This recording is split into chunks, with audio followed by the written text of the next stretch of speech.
ഈ വീഡിയോയിൽ ഞാൻ പരിചയപ്പെടുത്തുന്നത് ചീനവലയാണ്. കരയിൽ നിന്നും ആഴം കുറഞ്ഞ തീരങ്ങളിലേക്ക് നാട്ടുന്ന അസാധാരണമായ ഒരു മത്സ്യബന്ധന സംവിധാനമാണ് ചീനവല.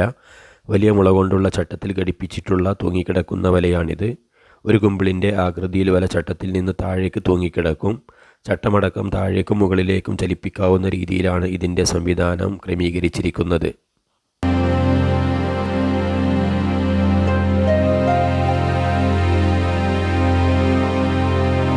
ചീനവലകൾ ചൈനയിൽ നിന്ന് വന്നതെന്നാണ് വിശ്വസിക്കുന്നത്.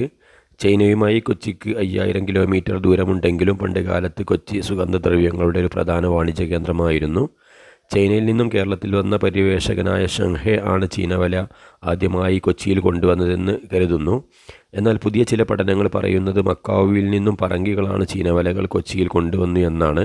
ഇത് വളരെ വിശ്വസനീയമായ വാദമാണ്, കാരണം ചീനവലയുടെ ഭാഗങ്ങൾക്ക് പോർച്ചുഗീസ് നാമങ്ങളാണുള്ളത്.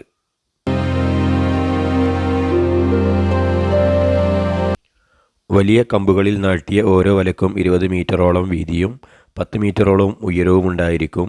ഒരു കപ്പിയും വലിച്ചു കെട്ടിയ ഒരു വലയുമാണ് പ്രധാന ഘടകങ്ങൾ. എതിർഭാഗത്ത് വലിയ കല്ലുകൾ കയറിൽ കെട്ടി പ്രതിഫലങ്ങളായി ഉപയോഗിക്കുന്നു. ഓരോ വലയും പ്രവർത്തിപ്പിക്കാൻ ചിലപ്പോൾ 6 മത്സ്യത്തൊഴിലാളികൾ വരെ വേണ്ടിവരുന്നു.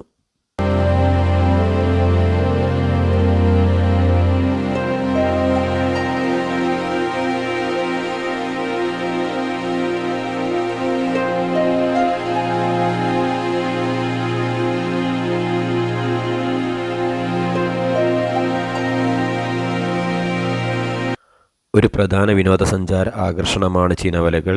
ഇവയുടെ വലിപ്പവും സുന്ദരമായ നിർമ്മിതിയും ഛായാഗ്രാഹകർക്ക് ഇവയെ പ്രിയങ്കരമാക്കുന്നു. മെല്ലെ ഈ വലകൾ ഉയർത്തുന്നതും താഴ്ത്തുന്നതും മാസ്മരികമായ ഒരു കാഴ്ചയാണ്. ചീനവലയിൽ നിന്നും പിടിക്കുന്ന മത്സ്യങ്ങൾ അവയുടെ അടുത്തു തന്നെ വഴിയരികിലെ തട്ടുകടയിലോ ഹോട്ടലുകളിലോ പാകം ചെയ്ത് കൊടുക്കുന്നുണ്ട്.